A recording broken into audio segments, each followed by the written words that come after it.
At 7:10 on a Friday morning, Marcus Hale placed his security badge on the conference room table. Across from him, the finance director arranged 6 pages of transaction records into a perfect line. $84,000 had disappeared through refunds issued to a vendor no one recognized. Each transfer carried Marcus's authorization code. Security logs showed his badge entering the building after midnight on 4 separate occasions. The director folded her hands. "Are you denying that you made these transfers?" Marcus studied the access report again. Beside the first late-night entry was the name of the employee supervising the loading floor that evening. Noah Hale. His younger brother. Marcus lifted his eyes. "Give me 3 days." He did not say he was innocent. By the time he left the room, his email access had been disabled, his badge had been confiscated, and 2 security officers were waiting to escort him through the warehouse. Marcus had worked at Northline Freight for 11 years. He had settled disputes between drivers, repaired schedules after storms, and stood beside broken conveyor belts while other managers blamed one another. He rarely raised his voice. People trusted him because panic seemed to stop at his desk. 6 months earlier, he had used that trust to secure Noah a job. Noah had arrived with a failed contracting business, unpaid loans, and a practiced explanation for every employer who had dismissed him. Marcus had persuaded management that his brother needed stability, not another closed door. When a supervisor objected to giving Noah emergency building access, Marcus signed the exception himself. "I'll be responsible for him," he had said. Now the same employees who once brought Marcus their problems stopped speaking as he passed. A forklift driver looked down at the controls. Someone closed the break room door. On the manager's notice board, Marcus's name had been removed from the shortlist for regional promotion. Outside the loading dock, Noah waited beside Marcus's car, hands buried in his jacket. Marcus asked where he had been on the night of the first transfer. Noah glanced toward the warehouse. "Don't drag me into this until you know what happened." It was not the answer that unsettled Marcus.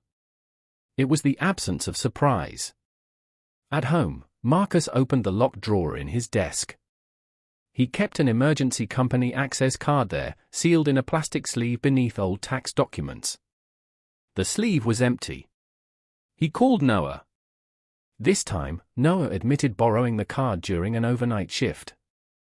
A refrigeration alarm had gone off, he said, and he had needed access to the operations office. "Where is it now?" Marcus asked. "I put it back." Marcus looked at the empty sleeve. Several hours later, an envelope slid beneath his apartment door. The missing card was inside. Its surface had been wiped so thoroughly that the plastic smelled of cleaning alcohol. Marcus photographed it and opened a new email to the finance director. He attached the image, wrote 3 sentences, then stopped before pressing send. A report would place Noah at the center of the investigation before Marcus knew the entire story. Noah might lose his job.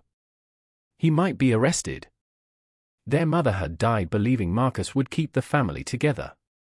Their father had spent most of his life turning mistakes into battles, and Marcus had promised himself he would never become a man who destroyed people in anger. He saved the email as a draft. The next morning, Northline issued a preliminary notice recommending Marcus's termination. The company was also considering referring the missing funds to law enforcement. Marcus did not respond publicly. He spread the audit photographs across his kitchen table and began reconstructing the payments. The refunds had been approved after midnight. Each was attached to a shipment marked damaged, although the receiving records showed no damaged cargo. The vendor name appeared generic, but its registration number led to a contracting company that had closed 8 months earlier. Hale Property Services. Noah's failed business. Marcus drove to Northline and found his brother leaving the employee parking lot after his shift. Rain collected on the shoulders of Noah's jacket as Marcus held out the vendor record. Noah stared at it for several seconds. Then he stopped pretending. The first transfer had been meant to cover a business loan, he said. He had planned to repay it after winning a construction contract. When the contract fell through, he created another refund to cover the first. By the fourth transfer, he was no longer repairing a temporary mistake. He was feeding one. "You knew they were blaming me," Marcus said. Noah looked past him. "I knew you could handle it."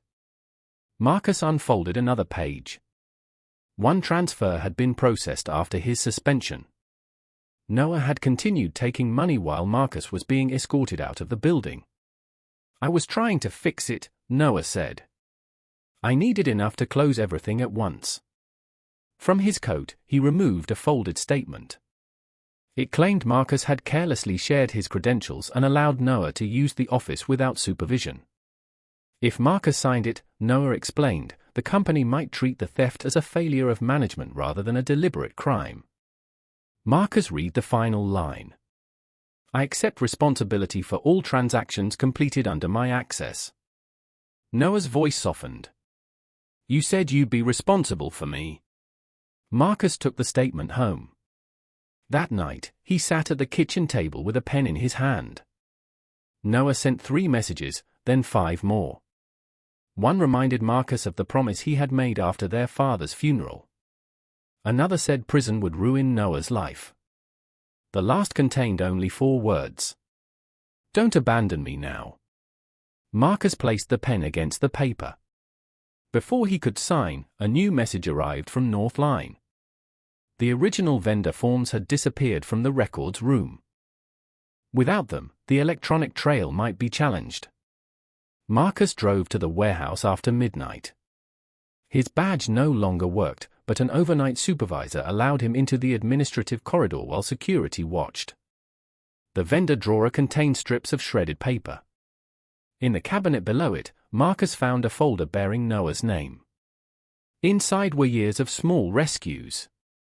A written warning Marcus had persuaded a manager to withdraw.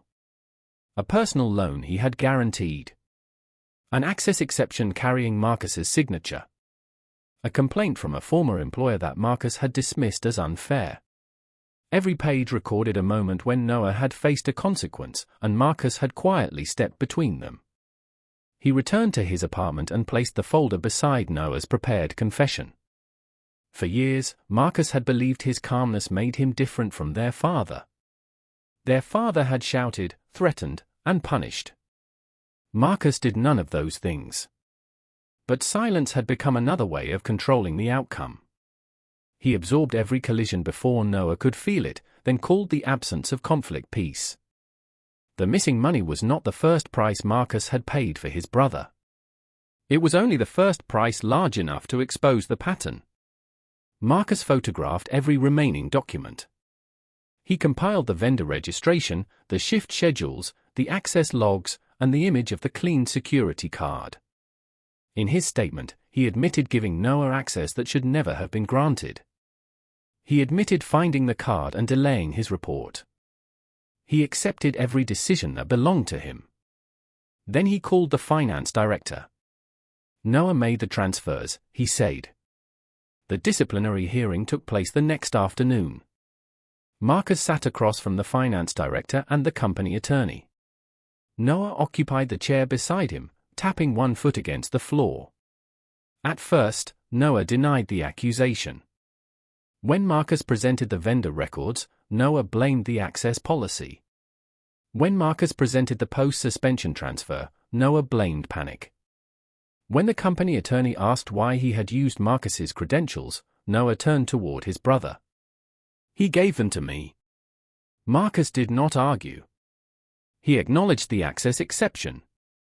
He acknowledged the missing card.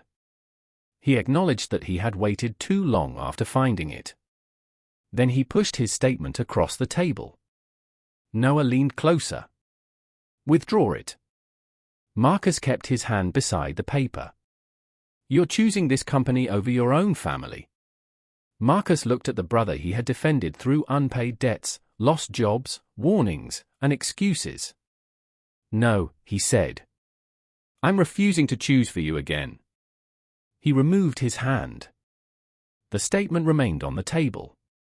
The audit cleared Marcus of stealing the money. It did not clear him of everything. Northline withdrew his promotion and placed him on probation for violating security policy and delaying the investigation. Noah was terminated and ordered to surrender his company property. The case was referred for restitution and legal review. Marcus returned to work at a smaller desk without a management title. Some co-workers apologized. Others continued to watch him carefully. His reputation returned in fragments rather than all at once. Noah sent one final message. "You were supposed to protect me." Marcus read it during his lunch break. His thumb hovered over the screen, ready to explain, defend, or promise another solution. Instead, he placed the phone face down. Several weeks later, a new employee approached Marcus near the security entrance. The man had forgotten his badge and was already late. "Can I borrow yours for 1 minute?" Marcus looked at the badge in his hand. Once, he would have passed it over. He would have called it kindness, then accepted whatever followed. He closed his fingers around it and walked the employee to the security desk, where a temporary pass was issued under the correct name. Afterward, Marcus returned to the locked door alone. He pressed his badge to the scanner. The light changed from red to green. Only his name appeared on the screen.